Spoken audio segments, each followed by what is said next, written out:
Hello everyone. स्वागत है आपका आपके अपने चैनल इंडियाज़ एजुकेशन हब में। आज हम पढ़ने वाले भूगर्भ शास्त्र की परिभाषा एवं महत्व के बारे में।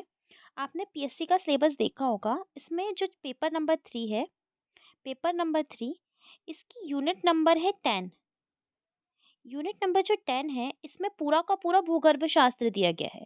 इसको हम देख सकते हैं कि ये अपने आप में एक सब्जेक्ट है भूगर्भ शास्त्र, जिसे हमें कवर करना है।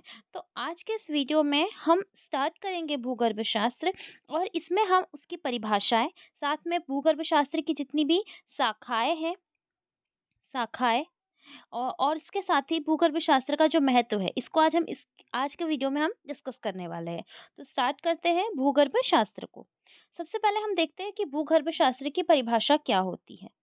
तो आपको पता तो है कि भूगर्भ शास्त्र भी एक विज्ञान की ही शाखा है। तो भूगर्भ शास्त्र में आखिर किस चीज का अध्ययन किया जाता है? तो भूगर्भ शास्त्र जो है, यह विज्ञान की वह शाखा है जिसमें पृथ्वी की उत्पत्ति, पृथ्वी की संरचना, साथ ही इनके संगठन एवं शैलों द्वारा व्यक्त इनके इतिहास की विवेचना की जाती है। क्या है भूगर्भ शास्त्र? कि पृथ्वी जो है, हमारी जो अर्थ है, इसकी उत्पत्ति कैसे हुई? अगर उत्पत्ति हुई है तो ये पृथ्वी जो है, इसकी संरचना संरचना क्या है? ये जो पृथ्वी है, ये किन चीजों से मिलकर बनी हुई है? साथ में इनमें किसका संगठन है? अगर पृथ्वी के अंदर कुछ है तो ये किसका संगठन है?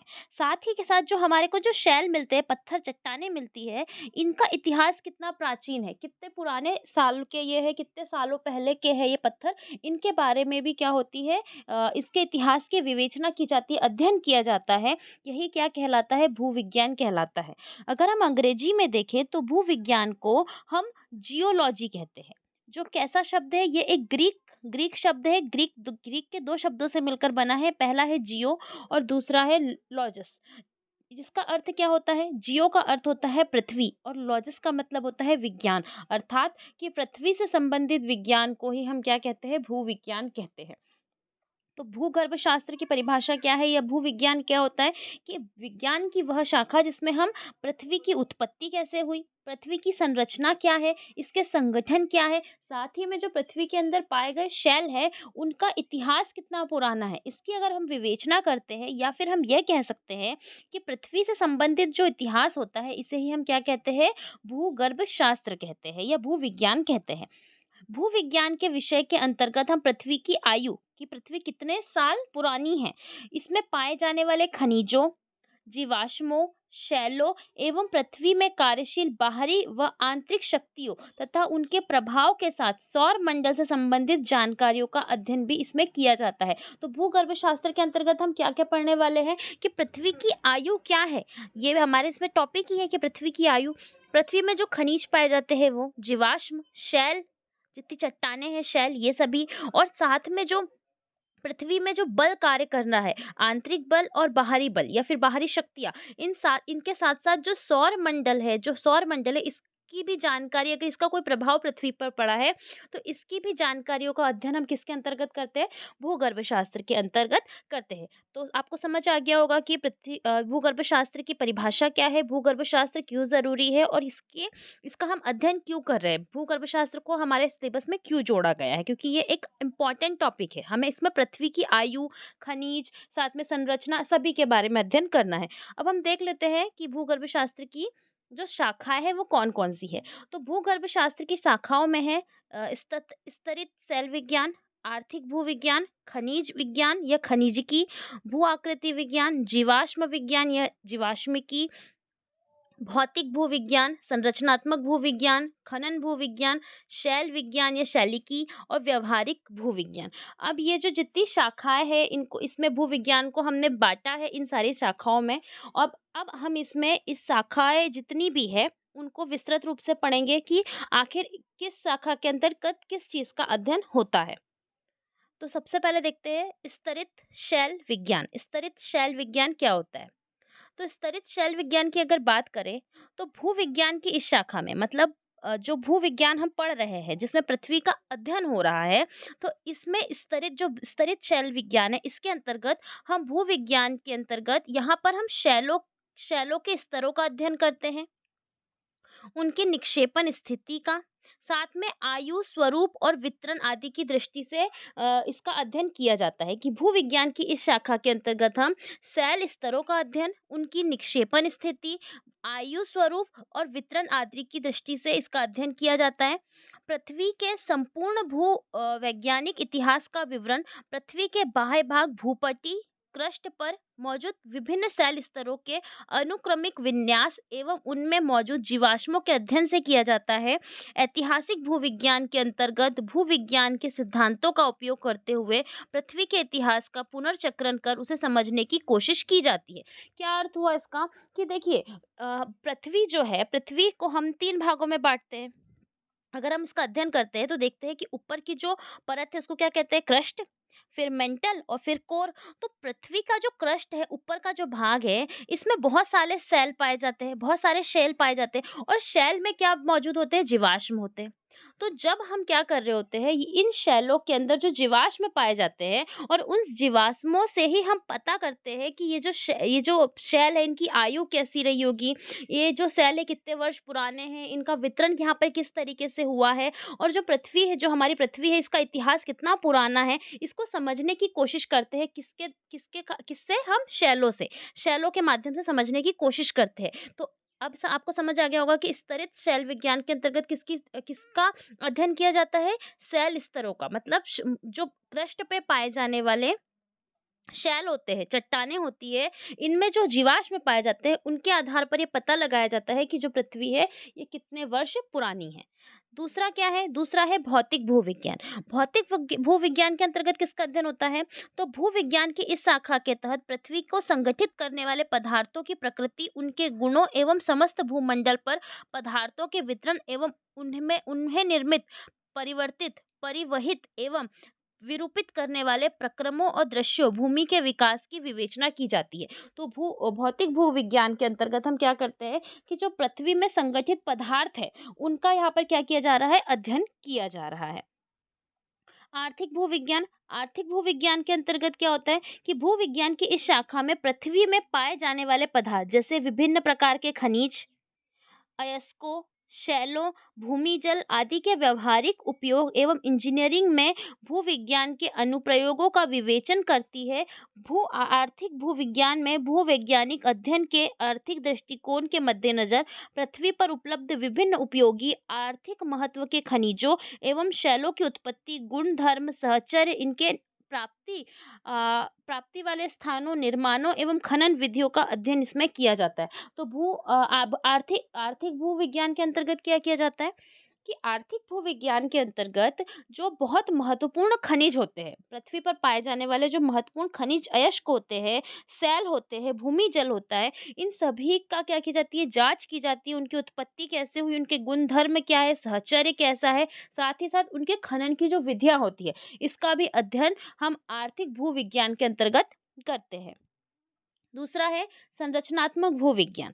संरचनात्मक भूविज्ञान में क्या होता है कि भूविज्ञान की इस शाखा में शैलों के विरूपणकारी बलों द्वारा होने वाले परिवर्तन अथवा उनके प्रतिफल संरचनाओं का अध्ययन किया जाता है। संरचनात्मक भूविज्ञान के अंतर्गत विरूपण कर के कारण भूपटि पर निर्मित होने वाली संरचनाओं, वलन या जिसको हम फोल्ड कहते हैं, और भ्रंश, फॉल्ट आदि का अध्ययन किया जाता है। संरचनात्मक भूविज्ञान के अंतर्गत क्या हो रहा है कि जो विरूपणकारी बल लग रहा होता है, पृथ्वी पर जो विरूपणकारी बल लगता है, इसके कारण हमें फोल्ड या वलन और भ्रंश, ठीक है? तो ये वाली संरचना क्या हुई? वलन हुई, और ये वाली संरचना क्या हुई? भ्रंश हुई। तो हमको वलन और भ्रंश की का अध्ययन किया जाता है किसमें? संरचनात्मक भूविज्ञान, क्योंकि यहाँ पर एक संरचना बन जाती है पृथ्वी पर। जो जो हमारा विरूपणकारी बल होता है, इसके कारण क्या होती है? पृथ्वी पे कुछ संरचना देखने को मिलती है, जिससे हम पता कर सकते हैं कि ये जो वलन है या भ्रंश है, ये किस तरीके से पड़ा, क्यों, इसका बनने का क्या कारण था। तो संरचनात्मक भूविज्ञान के अंतर्गत हम वलन और भ्रंश का क्या करते हैं? अध्ययन करते हैं। फिर है खनिज विज्ञान या खनिजिकी। तो खनिज विज्ञान में क्या होता है कि भूविज्ञान की इस शाखा में खनिजों के बारे में विशेषता, उनके उद्गम, संगठन, रासायनिक, भौतिक तथा प्रकाशीय गुणधर्मों एवं उपयोग और उनके प्राप्ति स्थानों, पारस्परिक साहचर्य संबंधित अध्ययन किया जाता है। खनिज या खनिजिकी में हम क्या करते हैं, जो खनिज निकल रहे होते हैं, पृथ्वी से जो खनिज निकल रहा है, इसका उद्गम कैसे हुआ, इसका संगठन क्या था, रासायनिक, भौतिक और इसके प्रकाशीय गुणधर्म क्या है, साथ में इस खनिज का उपयोग हम कैसे कर सकते हैं, इन सभी का अध्ययन किया जाता है किसके अंतर्गत, खनिज विज्ञान के अंतर्गत। खनन भूविज्ञान। खनन भूविज्ञान क्या है कि भूविज्ञान की शाखा के तहत अयस्कों निक्षेपों के दोहन, खनन एवं खनन से संबंधित समस्याओं और भूवैज्ञानिक प्रक्रमों के खनन के साथ संबंधों की विवेचना की जाती है। इसमें खनिज निक्षेप की खोज एवं संभावना का पता लगाने संबंधी जानकारी का अध्ययन किया जाता है। अब यहाँ क्या हो रहा है, पीछे क्या हुआ कि जो खनिज है, खनिजिकी में क्या होता है कि जो खनिज है उनका अध्ययन किया जा रहा है, और लेकिन खनन भूविज्ञान में क्या होता है कि कौन से और नए खनिज हम ढूंढ सकते हैं, या कौन से नए खनिजों की खोज की जा सकती है, या फिर कहाँ आपको नए खनिजों की संभावनाएं हो सकती है, इन सब का पता लगाने के लिए कौन सा विज्ञान महत्वपूर्ण है, खनन भूविज्ञान महत्वपूर्ण है।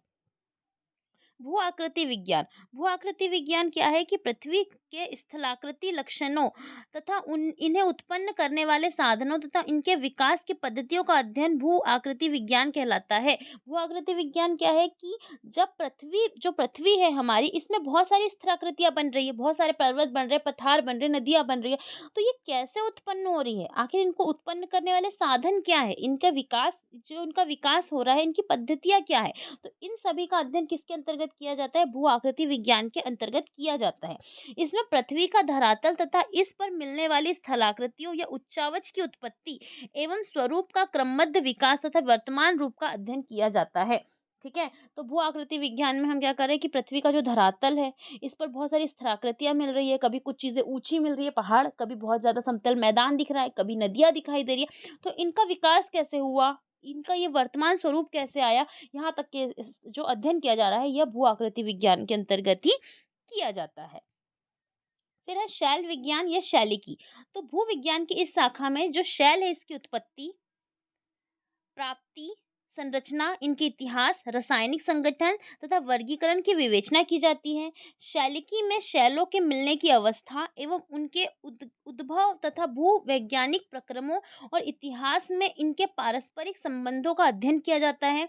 शैलिकी की व्यापकता में शैल वर्णना एवं शैल जनन दोनों ही निहित होते हैं। तो भूविज्ञान की इस शाखा में क्या हो रहा है कि जो चट्टान है, शैल है, इसकी उत्पत्ति कैसे हुई है, इसकी प्राप्ति किस तरीके से की गई, अगर प्राप्ति हुई तो इसकी संरचना, मतलब ये किस चीजों से मिलकर बनी है ये शैल, इसका इतिहास कितना सारा पुराना है, ये इसमें कौन कौन से रासायनिक हमको गुणधर्म देखने को मिल रहे हैं, इन सभी का अध्ययन इसमें किया जाता है। और ये पॉइंट इंपॉर्टेंट है कि शैलिकी जो है, ये शैलिकी, इसके अंतर्गत शैल वर्णना और शैल जनन दोनों ही इसमें शामिल होते हैं। शैलिकी में शैल वर्णना और शैल जनन दोनों ही निहित होते हैं या शामिल होते हैं।